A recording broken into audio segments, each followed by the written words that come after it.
I hate it. Chelsea linked with a move today for Hugo Ekitike and João Pedro, actually. Before we went live, that came out. What do you make of these striker links, Doobs? Are you excited about them? Well, we need a striker. I'm not going to sit here and pretend I watch Ekitike week in, week out, because I don't.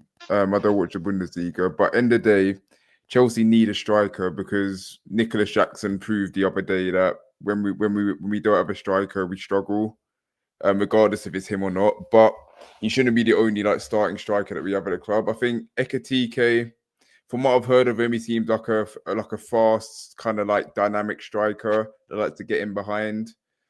And João Pedro, I've watched him. I think he's a good player. He wouldn't be my first choice, but I just think Chelsea need a striker so badly. I think what's that? I said, who would be your first choice if not him? Gyökeres. Well, no, if we're being unrealistic, Isak, but that's no chance that's happening. Gyökeres would be my first choice, but I personally see him going to Arsenal. But as I say, if I'm honest, I think the striker we're going to end up getting is Liam Delap. So it's all well and good hearing about Ekitike after the season he's had, because I know he has had a good season. But I think I don't see that one going through personally, in my opinion. João Pedro, I don't really see that happening either. And again, these strikers, they wouldn't be my first to Chelsea. That's like you lot's thing, no? Oh, they've never done that before, have they?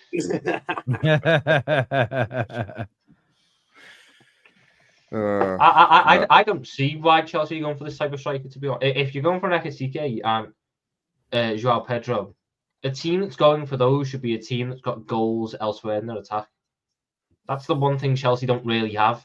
Yeah, Cole Palmer can pop up with some goals, but Sancho's not this prolific goal scorer. Madueke's hit and miss. Neto's not this prolific goal scorer. What Ekitike and João Pedro will get you 10, maybe 15. But the bulk of their game comes from linking up and feeding others to get the goals and getting assists from that. If you're Chelsea, run the risk of just having an attack of players who want to pass the ball first. We just need a player that's going to get on the end of the chances that a Cole Palmer or Madueke or a Neto will create and just put them away. That's why a Gyökeres would be my first choice. That's why I'd even take a Liam Delap, because he can run onto the end of a ball from a Cole Palmer or a Madueke, and he's just a different profile to Jackson. Jackson likes to actually get on the ball and maybe get it out his feet and then take the shot on. He might not be the best finisher in the world, but he likes to almost get involved with attack and almost creating as well.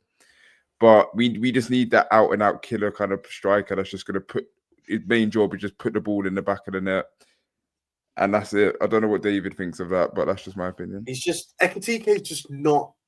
He's not an all-out striker. He kind of plays across the front three. So him being your main striker is a bit of a rogue shout. However, I would argue that if you can't buy Isak, the closest you're going to get to Isak is probably Ekitike. In the terms of the way that they play, how they can affect games, I would say that's probably the closest you can get. For that's actually if you want to buy Isak, you're going to have to pay 130 million. You're not going to do that. We're not getting Isak. No. If you're looking for someone, bear in mind, who can play off from the wing or can play up front, is a bit of a tall striker that can link up and this, that, and the other, he's probably your closest bet. However, he's not who I would sign. And I don't want Victor either. I don't really want either of the Victors, but that's a different conversation. Oh yeah, conversation in the chat. Yeah, Victor. I don't want the Swedish Victor. I don't really want the Nigerian Victor. I would take the Nigerian What's Victor. Your issue with the Nigerian? Because I don't think either of them actually suit what we need. I don't know. What do we need? Out of the two Victors, Osimhen would be my preferred one. I personally think the striker market currently is very poor. It is. I would take Osimhen, but he's my second option. My first option is Sesko, and then my third option. Okay, cool. And then my third option is probably Ekitike, to be honest, because and then Gyökeres. Gyökeres is at the bottom. I do not rate that. David, can we go back to something? Just putting Sesko aside for 1 second. What is the striker that we need, in your opinion? We need a striker who one will finish the chances that he gets, will kind of score half chances. And to be honest, I don't really want my striker being 5'8". I'm kind of done with that now.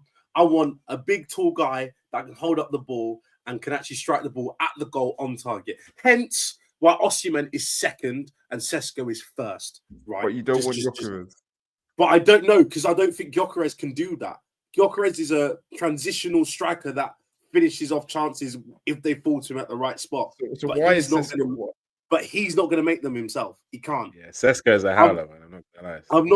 I've not seen any Gyökeres film that I've been sent from all his lovers. Nothing's moved me. But Sesko has. No, but Sesko, in my opinion, Sesko is raw, but his ceiling is very scored high. a couple long ranges, isn't it? I'd be willing to take a gamble on him, considering that my squad currently isn't in the position. David sounds exactly like I did back in the summer of 2022 when I was being sent comps of Darwin Núñez at Benfica. He looks so raw, but what he does, oh my God. I disagree with David subjectively. On an objective level, David's got on the Terrace over 6 years now, has almost got 100% accuracy on good or bad for attacking players that Chelsea have signed. And nearly every single time you guys sign one and they're hyped, and he goes, no, they're not going to work. They haven't worked. And the ones that everyone's written off and he said would be good have actually done quite well. So David has been very accurate on his striker predictions on the Terrace. I'll never forget when I was on stream with Terry and Kendall, and Lukaku got signed, and everyone was like, "Why are you not gassed?" And I was like, "This guy's not. It's not." No, but which ones has he got right, Terry? I want to hear those ones. Which ones has he got right? To be fair, David did run the nastiest Mason Mount agenda for years. Mate, no, but which ones has he got right? Not the ones that he said that he's going to do well. Lukaku was a great. Yeah, Cole Palmer would be good for us. I said Enzo Fernandez. There's always been a player in there. I've always backed Caicedo. I've backed a lot of players. In fairness, he's predicted a lot of the ones that wouldn't work like Lukaku, Werner, all these guys. It was like no, and none of them have hit the heights that their hype was expected to. So he's got a lot right from that point perspective. Can I just say this? Right, you said about wanting a tall, physical striker. That I think you said to link up, but it goes back to what Tom said. Like, we don't have, our wingers aren't consistent at scoring goals. Like, I think our best scoring winger this season is Madueke, if I'm not mistaken, and his end product is still like a lot to be desired. So I want my striker. Yes, I want a physical. I want like a tall striker, but not to be not for hold up play. Because I don't think that's the way we play. If I'm honest, when people saying about Mateta, I think Mateta's a good striker, but I actually don't think he'd suit Chelsea. I'll be honest. The guy who I think that Chelsea should be looking at, and if they're going to go all out for a striker, if striker is the position they need to target, and you're after the guy who is going to be what David said, can do the link up, is going to be putting away his chances, can score the half chance, you've got to go for Matteo Retegui from Atalanta. I think he's the right mix of both. He's the right mix of. He's just finished the season as Serie A top scorer, so he's already got a bit of pedigree about himself. This season, he's had a couple of good years in another league in Argentina as well in his back catalogue. He played in a very attacking, expansive team in Atalanta, where he got, I think he ended up getting close to around about 10 assists as well, being playing off of and with Lookman and the Ketelaar. I think Retegui is the right guy to gamble on. I think more so than a Sesko, because he's a lot less raw than Sesko.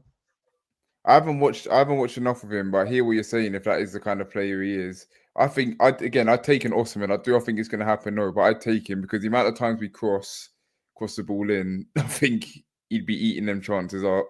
Gyökeres again, I'm blown away that David wouldn't, but I respect his opinion. But I'm blown away that he doesn't rate him. Sesko wouldn't be a bad option, but he would not be my first choice. I'll be honest. My reason why if I was Arsenal, if Chelsea had Arsenal's team, I'd have Osimhen as number one. I would, but because Chelsea is not in win now situation, I'd rather gamble on someone who I think's got the highest ceiling out of the group. That is literally the main reason why Sesko is number one. Look, I acknowledge Osimhen's a better striker. I do acknowledge. Yeah, but mate, my only issue with Osimhen is that it's his London, and Nigerians in London is a problem. 400k a week. He's gonna be stumbling out of all the clubs, man. Especially if surrounded by Mandem FC. Nah, it's gonna be long if he goes Chelsea. But David, when you said about win now, I want an experienced player in that front line. So because I think that's the only way we're gonna get to win. Dudes, I don't think you're gonna get it. Sorry, no, we probably won't. But I'm just saying what I want. Yeah, we won't. But I'm saying what I want. Yeah, no, you're right. But we need someone in that front line that's going to lead by example. Because who's our most experienced player? Is it Pedro Neto? Jadon Sancho. Right. Champions League finals, Jadon Sancho. Yeah, Jadon Sancho is our most experienced player in the front line. That's not good enough. When games like Newcastle where you're struggling to score, I mean Jackson didn't help. I know. But Hold on. You're getting experience back in the summer though. Raheem Sterling, 5-time Premier League winner. You're getting experience back in the squad. Raza. Maybe that's what Chelsea need. You know, you've got all these young wingers who don't know where they want to go. He's got the experience instead of Raheem Sterling being around the place. Experience, but also players that are good enough to be in the squad. That's why, like, an Ottoman. I mean, how many games is Jadon Sancho? But there's a genuine argument that Sterling could have as much of an impact as certain wingers in the Premier League. Sancho's going back to United now, apparently, I'm hearing. Sancho's going back to United, I've heard, apparently. How have you got out of an obligation, by the way? It's an obligation. You are obligated to pay. How have you got out of an obligation? There's buyout clauses in most of these things. It's not uncommon to have. They're paying us £5 million to not buy a player. I'm not unhappy with that because then we'll sell him for 25 million elsewhere. We'll make an extra 5 million. And we are broke, bruv. So every little bit of extra money, I am happy, brother. I am happy. Understand how mad that sentence sounds? Look, we've just had him for a year. I will pay you so I don't have to have him anymore. I will give you my money so I no longer have to deal with him. It's like a divorce. It's like a divorce. I wouldn't even send him back though. That's the thing. I wouldn't even send him back. Personally. Someone's got to have him. Exactly. You know what I'm saying? He's not staying our side.